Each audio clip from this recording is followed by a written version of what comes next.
Shooting start అయినా అవలితి మాత్రం ఉండిపోయింది. దీపిక గొంతెమ్మ కోరికలు తీర్చలేకపోయిన నిర్మాతలు ఆమెను తప్పించారు. మరి సుమతి పాత్రను ఎవరితో రీప్లేస్ చేస్తారు చూద్దాం. సుమతి పాత్రకు దీపికా ప్లేస్ లో మరొకరిని సెట్ చేయటం మేకర్స్ కు కత్తి మీద సామే. అన్నింటికంటే ముందు మంచి పర్ఫార్మర్ అయి ఉండాలి.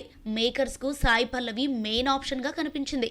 సాయి పల్లవి పేరు ఇంకా ప్రకటించకపోయినా ఆల్రెడీ మేకప్ టెస్ట్ చేశారని తెలిసింది. కథ క్యారెక్టర్ నచ్చితే గానీ సైన్ చేయని సాయి పల్లవిని ఒప్పించటం చాలా కష్టం. ఇంతవరకు అఫీషియల్ గా ఓకే చెప్పకపోయినా దీపికా ప్లేస్ లో సాయి పల్లవి పేరు గట్టిగా వినిపిస్తోంది. సాయి పల్లవి ప్రస్తుతం హిందీ మూవీస్ తో బిజీగా ఉంది. Debut movie Ek Din May 1న రిలీజ్ అవుతోంది. సీతగా నటిస్తున్న రామాయణ 2 పార్ట్లుగా రూపొందుతోంది. ఆల్రెడీ ఫస్ట్ పార్ట్ షూట్ పూర్తయింది. ఇక మరోవైపు ధనుష్ 55వ సినిమాలో హీరోయిన్ గా సెలెక్ట్ అయింది. తండేల్ తర్వాత మరో తెలుగు సినిమా చేయని సాయి పల్లవి సుమతి రోల్ కు గ్రీన్ సిగ్నల్ ఇస్తే తెలుగులో నటించే తొలి స్టార్ మూవీ ఇదే అవుతుంది.